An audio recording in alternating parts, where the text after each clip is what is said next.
예배와 우리 삶이 딱 하나로 일치가 될 수 있겠습니까? 하나님께서 왕을 세우시는데 이 왕이 대단한 인물을 세우는 것이 아니라 하나님께서 이 나라와 백성들을 위해서 하나님 앞에 엎드리는 왕을 세우시사 우리에게 저와 여러분의 가정과 가문을 세우시고 힘주실 줄 믿습니다. 아버지 하나님, 오늘 하나님 앞에 엎드립니다. 무릎을 꿇습니다. 마음을 쏟습니다. 우리의 연약한 육신과 우리의 마음에 공고하고 가난한 심령들이 힘을 얻고 복을 받고 하나님만을 높이며 찬양하는 가운데 내가 아무 힘이 없고 드릴 것 하나도 없지만 그러나 하나님 놀라운 기적으로서 사나 죽으나 내가 주의 것이로되 주께서 내게 채우시고 세우시고 은혜 베푸시는 그 힘으로 그 능력으로 그 축복으로 살아갈 수 있도록 주여 역사해 주시옵소서. 믿습니다. 감사드립니다. 예수 그리스도의 이름으로 간절히 기도 올리옵나이다. 아멘. 여러분, 우리의 삶이 예배가 되고 예배가 우리의 삶이 되기를 원합니다. 그리고 나 혼자 덩그러니 떨어져서 외톨이가 되어서 외로운 것이 아니라 예수 이름을 붙들고 우리가 한 부모 밑에 태어난 것은 아니지만 머리 대신 예수 그리스도의 한 지체로서 팔이 되고 다리가 되고 눈이 되고 키가 되고 입이 되어져서 저와 여러분이 한 몸 된 교회로 모이게 되어졌어요. 그러면 어떻습니까? 우리가 몸된 교회의 가족이고 한 몸이면 누가 누구보다 더 낮고 낮은 게 없습니다. 다 소중하고 귀해요. 안 보일수록 또 편하지 않을수록 더 아플수록 어떻습니까? 이빨이 하나 아프다, 치통이 생긴다, 혹은 뭔가 몸이 체했다 이럴 때마다 그 약한 것들을 위해서 온몸이 그 몸에 저항력이 생겨서 몸을 지키는 것처럼 연약한 심령들이면 더더욱 저와 여러분이 몸된 교회로서 네가 아프나 내가 더 아프다, 네가 기쁘냐 나는 더 기쁘다, 이것이 한 가족과 한 몸된 교회의 지체입니다. 그래서 여러분, 우리는 연약한 게 아닙니다. 더 기도할 수 있는 우리 삶의 중요한 사인이 되는 것이죠. 몸의 통감이라고 그러죠. 아픔이라는 것, 고통이 느껴진다. 그것은 살아있는 사람이에요. 죽은 시체는 아픔이 없습니다. 왜 아픔이 있습니까? 왜 고통이 있습니까? 거기에 집중해라는 겁니다. 피가 나고 또 상처가 있으면 시리기도 하고 아프기도 하고 따끔거리지 않습니까? 그것을 보란 겁니다. 근데 여러분, 놀랍게도요, 몸이 참 신기한 게 평소에 이게 배인 게 아플 건데 그것보다 확 뭐가 부러졌다, 더 큰 아픔이 있으면 다른 아픈 거는 표가 안 나요. 그 가장 큰 거에 집중이 된단 말입니다. 근데 그걸 고치고 나면 저도 아픕니다 하면서 옆에 아팠던 게 막 일어나는 거예요. 그게 뭔지 압니까? 그게 몸이라는 겁니다. 한 몸은 건강하고 잘난 것에 주목한 것이 아니라 결국 한 몸은 가장 연약하고 부족한 것을 채워가고 세워가면서 온몸이 건강케 되어지는 거죠. 이것이 성경에서 말하는 교회, 몸의 원리이기도 합니다. 성경은요, 비유를 할 수는 있지만 성경에서 말하는 교회는 한 번도 건축물, 건물, 이 김양장동에 있는 이 4층의 이 조그만 건물의 교회라고 말하지 않고 교회는 몸이라고 표현합니다. 한 몸이라고 교회는 표현해요. 그래서 성경에서 말하는 교회는 언제든지 몸이었습니다. 그것도 한 몸이었습니다. 나뉠 수 없는 한 몸. 그래서 각자가 지체다. 그리고 머리가 그리스도다, 이런 겁니다. 그래서 오늘 우리가 하나님께서 이 한 몸인 교회를 세워가는 과정에서 구약시대 때, 옛날에는, 지금은 우리 작은 교회지만 과거에는 나라가 교회고 교회가 나라고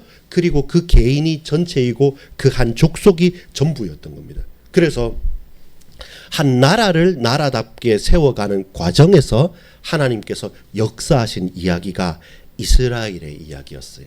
그래서 우리가 쉽게 예를 들어보면 이렇습니다. 조선 왕조실록 있지 않습니까? 그 큰 길게 된 기록들 있지 않습니까? 또 혹은 사마천의 사기 우리 들어봤지 않습니까? 그런 사기, 봉기 뭐 하는 것처럼 오늘 역대기라는 것은 역대 왕들의 이야기, 역대 많은 사건들, 그러니까 기록들이란 겁니다. 많은 기록들이란 건데, 그러면 딱 해보자면 조선왕조실록과 사기처럼 그런 기록인데 이게 왜 우리에게 어떤 의미냐? 열왕기 역대기를 보면 이스라엘 왕들의 역사를 말해 놓은 거예요. 이스라엘 왕들의 역사 가운데 선지자들과 사건들을 기록해 놓은 역사책인 건 사실이에요. 근데 그 역사책이 어떤 의미로 우리에게 다가오느냐라는 것을 우리가 이 저녁에 알기를 원합니다. 역대상만 해도 29장까지 길지 않습니까? 그 긴 것을 우리가 여러분 집중해서 오늘 함께 나눠보도록 하겠습니다. 딱 집중해서 보면 역대상이 딱 이해가 될 것이고, 그리고 가장 붙잡아야 될 내용이 뭔가를 우리 가슴에 딱 다짐할 수 있습니다. 역대상 우리 제목을 한번 읽어볼까요? 우리 예배와 삶이 시작. 예배와 삶이 하나 될 수 있나요? 하나님께서 이스라엘 나라와 하나님을 섬기는 이 신앙과 삶을 하나 되게 만들어가는 과정에서 어떻게 하셨냐? 이스라엘 나라의 역사 가운데 간섭하셨다는 겁니다. 대한민국의 역사 가운데 하나님께서 간섭하시면 이 나라와 이 민족이 하나님께 붙들리게 되는 거죠. 무엇입니까? 세계사를 하나님께서 주장하신다. 교회사를 하나님께서 이끄신다. 우리의 가정과 가문사를 하나님께서 붙드신다. 내 인생사를 하나님께서 주인되어서 이끄신다. 이것처럼 이스라엘의 역대의 사건과 역사를 하나님께서 간섭해 주셨는데 거기에 대한 핵심이 뭐냐라는 것이 있는데, 오늘은 뭘 보면 되냐면 왕들을 세워간 거예요. 과거의 나라는 대통령이나 정치 제도가 다른 것이 아니라 왕이 있으면 그 왕을 따라서 나라가 번성하기도 하고 흔들리기도 했던 겁니다. 그래서 하나님께서 이스라엘 나라를 세워가는 이야기는 왕을 세워가는 이야기인데, 주변의 나라들하고 이스라엘 나라들은 좀 차이가 났어요. 주변 나라들은 누구냐면 강한 왕이, 뛰어나고 강한 왕이 딱 나타나서 백성들이 좀 힘들어요. 왜냐하면 군대도 모집하고 세금도 내라고 뭐 왕궁도 짓자고 하니까 실제로 강한 왕들이 일어날 때마다 백성들은 곤고합니다. 차라리 백성들이 지방의 시족들, 호족들처럼 나눠 있으면 그냥 계속 터줏대감처럼 있는 그런 그 제후들이 있지 않습니까? 그렇게 있는데 중앙 집권 딱 돼버리면, 강력한 왕이 일어나면 이제 그때서부터 통제가 들어가니까 세계 역사를 보면 업적이 많은데 그 업적은 누가 한 겁니까? 왕이 한 게 아니에요. 백성들의 사실은 피땀을 활용해 가지고 한 거예요. 전쟁의 승리도 왕이 앞장서긴 하지만 전부 다 누구 보냅니까? 백성들 군인으로 해서 정복시키는 거잖아요. 업적은 왕이지만 실제로 고난은 백성들에게 있는 거예요.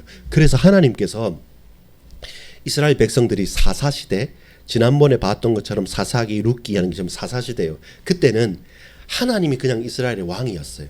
근데 그 사사 백성들은 저 옆에 저 대단한 왕처럼 우리도 왕 주세요, 왕 주세요, 왕 주세요 이렇게 한 겁니다. 근데 사실 사무엘도 그렇고 하나님도 긍정적이진 않았어요. 내가 너희의 보이지 않는 왕인데, 그리고 참 왕인데 눈에 보이는 왕을 딱 세우면 너희들이 고달프다, 너희들이 힘들다, 세금도 내야 되고 봉급도 해야 되고 전부 다 부역도 하는데 과연 그 왕들이 필요하냐 하는데, 근데 백성들은 무조건 눈에 보이는 게 더 좋은 거예요. 그래서 눈에 안 보이는 하나님보다 좀 강력한 왕이 있으면 그럼 우리도 저 나라처럼 전쟁도 할 거 아닙니까? 이렇게 해서 왕을 하나님께서 마지못해서 허락을 해 가시는데, 그러면서 이제는 나라를 든든하게 만들어가는 과정에서 역사가 바로 열왕기 그리고 역대상 이런 부분입니다. 그렇다면 이 역대상은 뭐냐면 이 이스라엘의 역사서라고 보면 됩니다.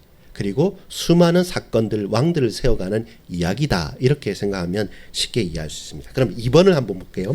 2번 역대상이란 시작. 하나님이 세우시는 왕, 예배로 세워지는 공동체 건설.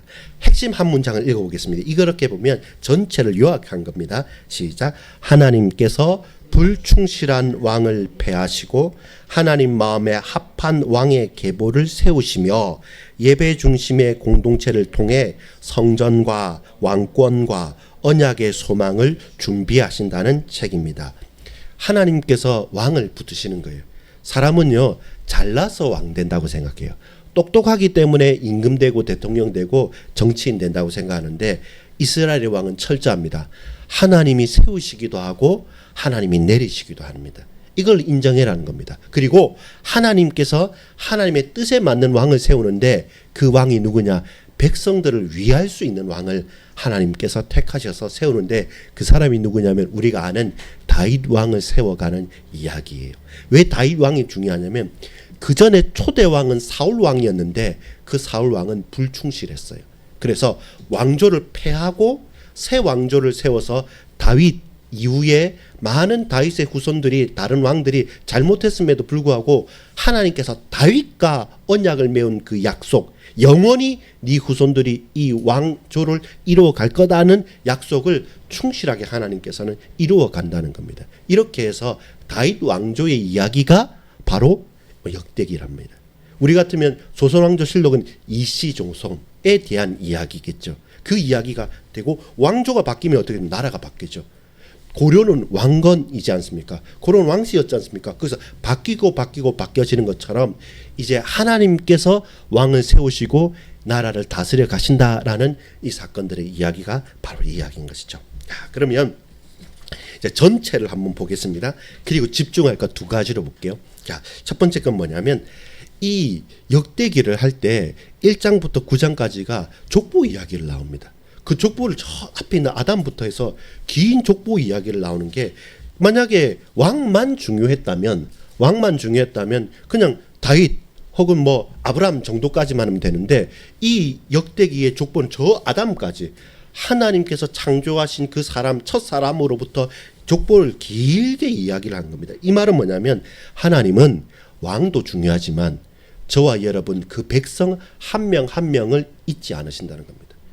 왕이 중요하면 다른 건 무시하고 왕만 빛나게 만들어야 될 건데 하나님은 자기 백성을 잊어버리지 않으시고 한 명 한 명 소중하고 이들을 위해서 왕을 세운 것이지 왕 때문에 백성들이 존재하는 것이 아니다라고 분명히 말씀한 거죠. 그것이 하나님의 셈법입니다. 세상의 역사는 강한 사람, 잘난 사람, 뛰어난 사람만 기록하고 기억하죠. 왜냐하면 그게 효율적이니까. 근데 조금 더뎌 보이고 좀 더 효율적이지 않더라도 하나님은 한 명 한 명 한 명 당신의 백성을 기억합니다. 그리고 하나님은 왕하고 대통령하고 우리 김상근 김승근 성도님 비교해 보면 누가 더 귀하고 소중하냐. 사람이 볼 때는 대통령이 중요한 사람이잖아요. 근데 하나님 보실 때 더 귀하고 소중한 사람은 누구냐? 우리 성도님들이십니다. 그래서 하나님의 이름을 무시하지 않죠. 족보 하나하나를 누구를 기억하는 겁니다. 그게 하나님의 셈법입니다. 사람이 볼 때 중요한 사람과 하나님 보실 때 소중하고 귀하고 사랑스러운 사람은 차이가 난다. 그래서 긴 족보 이야기를 하나하나 다 했던 겁니다. 그래서 읽기는 힘들어요.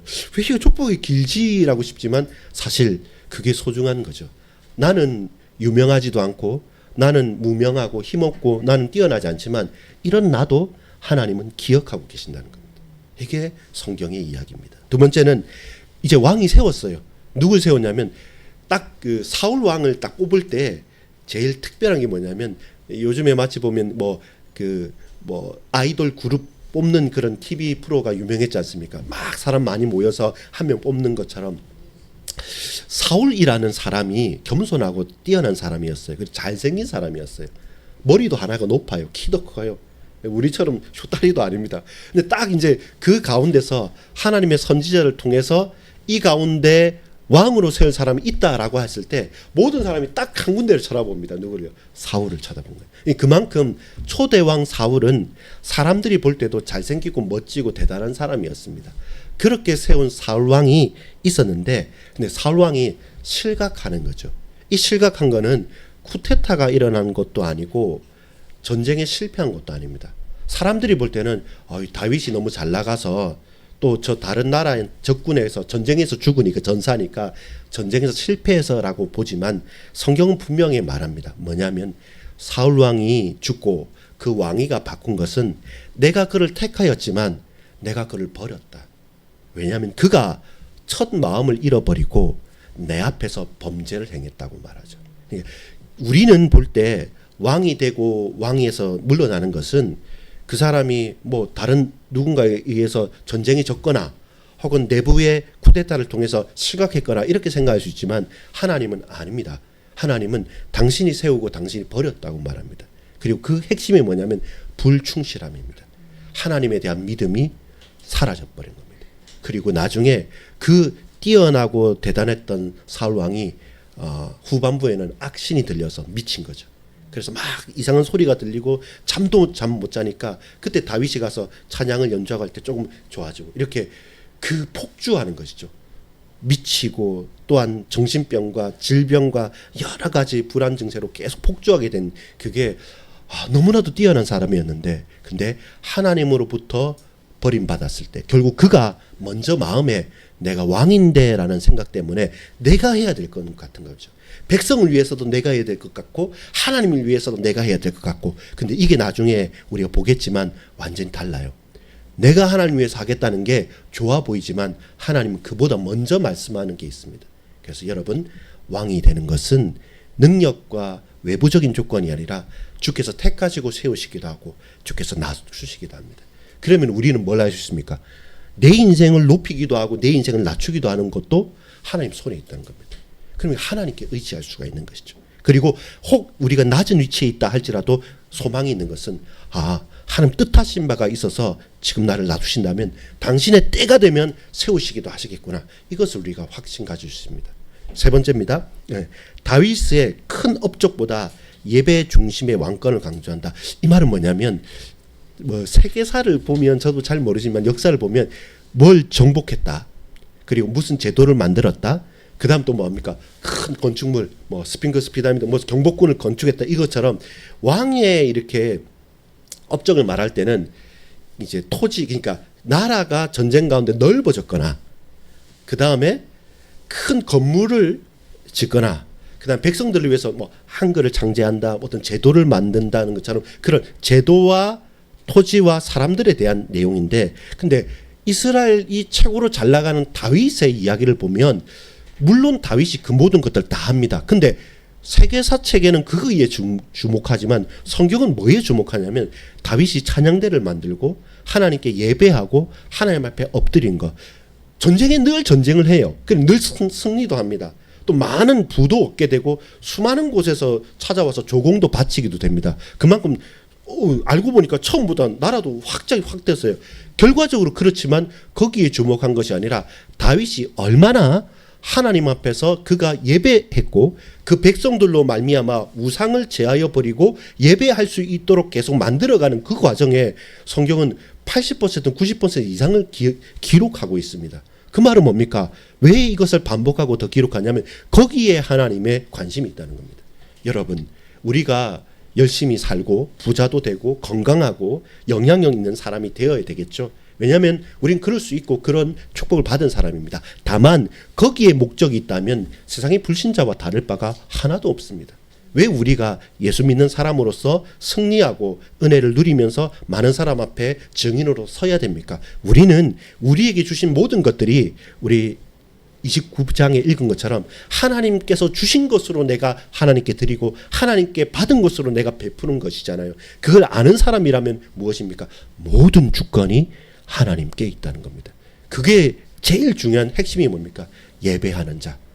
하나님께 예배하고 이 시간을 하나님께 드릴 수 있는 자. 내 마음에 간절하게 먼저 주님을 찾는 자. 그 자를 하나님께서 붙들고 계신다는 겁니다. 놀랍죠? 왕이 실각하는 게 전쟁의 패배도 아니고 쿠데타도 아니고 하나님을 미워하고 하나님께 버림받았을 때 왕은 실각하는 거고, 왕이 잘되고 업적을 펼치는 것도 열심히 노력하고 전쟁에 승리한 게 아니라 어떻게 하나님께 예배할까를 집중하고 마음을 쏟았던 그에게 하나님께서 붙이셨다는 것을 본다면 우리의 삶의 인생 또한 어찌해야 됩니까? 여러분, 거기에서 나오는 게 이번에 4번입니다. 언약이라는 겁니다. 여러분, 자, 밑에 있는 언약이란 해서 제가 물음표 줄을 쳐놨죠. 그거 한번 읽어보겠습니다. 언약이란 시작.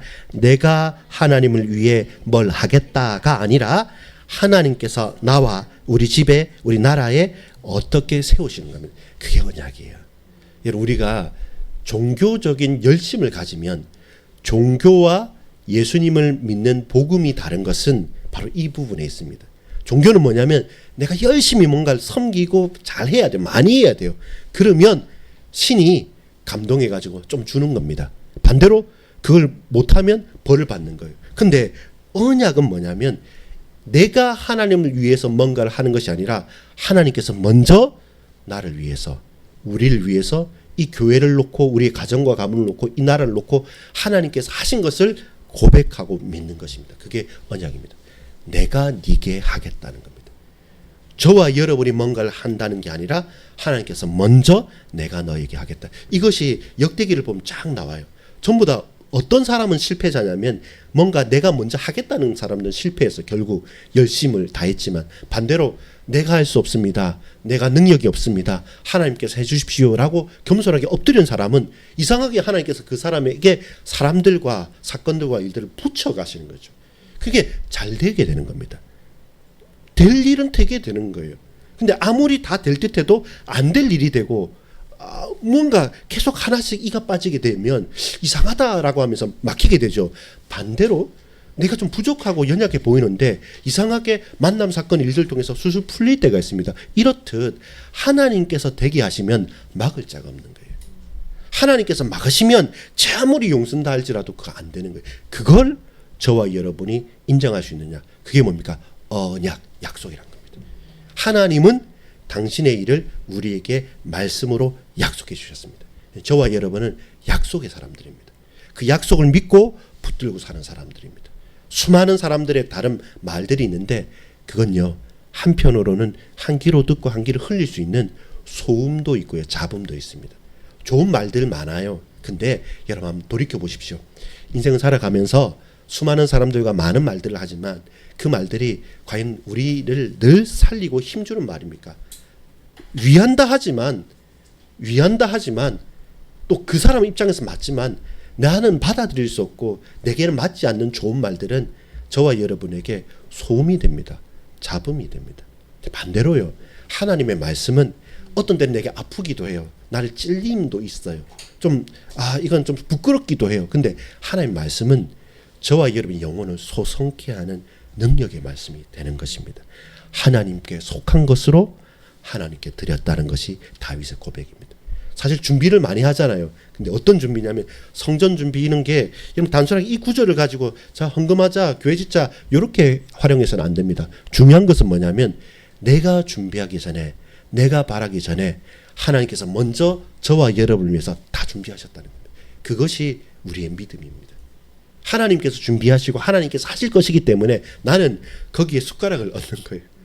왜냐하면 다 그렇게 되어지니까 그 방향에 그 대열에 선 거예요. 그럼 같이 따라가다 보니까 모르고 따라가도 그게 되어지는 것이죠. 이게 우리가 서 있는 믿음의 언약의 여정 가운데 있는 것이죠. 결국은 뭡니까? 오늘 예수 믿는 게 바로 그거예요. 저와 여러분 예수 믿는 것이 이스라엘 나라를 세워간 것처럼 하나님께서 내 인생사를 세워가시고 우리의 가정과 교회를 세워가시는 겁니다. 그걸 저와 여러분이 잊지 않고 고백하기를 소망합니다. 자, 그럼 한번 집중해서 보겠습니다. 오늘 우리가 읽었던 역대상 17장을 한번 가볼까요? 처음에 읽었던 역대상 17장 638페이지에 역대상 17장을 가보면 11절입니다. 내 생명의 연한이 차서 네가 조상들에게로 돌아가면 내가 네 뒤에 곧 내 아들 중 하나를 세우고 그 나를 견고하게 하리라. 그리고 그는 나를 위하여 집을 건축할 것이요 나는 그의 왕위를 영원히 견고하게 하리라. 이 말씀은 뭐냐면 이거예요. 나단 선지자에게 이 나단 선지자가 이 말을 하잖아요. 근데 어떤 얘기가 있었냐면 다윗이 왕궁에 있어요. 근데 왕궁에 있는데 하나님의 언약궤가 저 바람부는 저 바깥에 있으니까 나는 이 왕궁에서 잠을 자고 편안한 침대에서 잠자는데 하나님의 언약궤는 저 바람 부는 저 벌판에 있으니까 도대체 내가 잠을 못 자겠다라고 하면서 결단을 한 겁니다. 내가 다른 건 못해도 하나님의 성전을 짓고 여기서 예배를 제대로 할 수 있도록 하겠다라고 하면서 그 언약궤를 옮기며 성전을 짓겠다고 고백을 한 겁니다. 그걸 나단에게 말을 하니까 나단이 왕이요 당신의 말이 맞다고 당신의 마음이 좋은데도 해도 되겠다고 선지자가 바로 이제 흔쾌하게 응답을 한 겁니다. 근데 그 밤에 나단 선지자에게 하나님 나타나셔서 하시는 말씀이 바로 이거였습니다. 아니다. 내가 언제 성전이 없다고 건물이 없다고 내가 없는 거냐. 나는 이 천지 만물이 내 집이고 이 천지 만물이 내가 만든 피조물이지 않냐. 그거 필요 없다. 그런데 이러이러하게 말해라 라는 겁니다. 바로 그 가운데 그 말씀을 나단이 그 밤에 듣고 이제 왕에게 다시 와서 왕이여 다윗 왕이여, 당신이 한 말을 내가 듣고 잤는데 어젯밤에 하나님께서 내게 말씀을 주셨습니다라고 하면서 말하는 게 바로 오늘 역대상 17장이란 겁니다. 그 말은 뭡니까? 핵심이 이겁니다. 야, 네 마음 알았다. 네 마음 알았다. 근데 나는 이 모든 것이 나의 피조물이고 내 것인데 굳이 필요 없다. 다만 네가 이런 마음이 있었기 때문에 내가 네 마음을 받았다. 근데 네가 내 집을 세우지 말고 내가 너와 네 집을 세우겠다. 이것이 하나님의 약속인 겁니다. 언약이 바로 그거예요. 저와 여러분은 뭔가 내가 열심을 다해서 하나님께 최선을 다해서 하는 마음이 중요하죠. 좋죠. 그래서 헌신도 하고 헌금도 하고 다 할 수 있습니다. 근데 하나님께서 주목하시는 것은 종교가 아니라 여러 잡신이 아니라 이방 신상이 아니기 때문에 하나님께서는 그 마음 내가 알지만 더 중요한 것은 네가 그 마음 갖기 전에 나는 너와 네 집을 세우고 있다라는 겁니다. 우리가 하나님 위해서 최선을 다해서 예배하고 살 수 있지만 바로 그때 저와 여러분에게 주시는 말씀은 뭐냐면 내가 너를 위해서 너의 후대들을 위해서 이 교회를 위해서 이미 이 나라와 이곳을 든든히 세우고 있다라는 것입니다. 그러면서 약속을 하죠. 너는 전쟁에서 피를 많이 흘린 장군이지 않느냐. 그래서 네가 성전을 세우는 것은 옳지 않다. 네 아들 때에 성전을 건축할 수 있도록 내가 허락하겠다. 다만 이 마음을 내가 봤기 때문에 이전까지는 이 여러 나라의 왕들이 다 바뀌어요. 든든하지 않아요.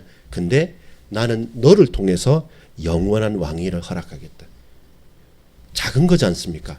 나는 왕궁에 있고 하나님의 언약궤를 모실 성전을 짓겠다는 그 그냥 당연하면서도 작은 고백인데 하나님께서는 그것을 받으시고 좋아. 근데 안 해도 돼.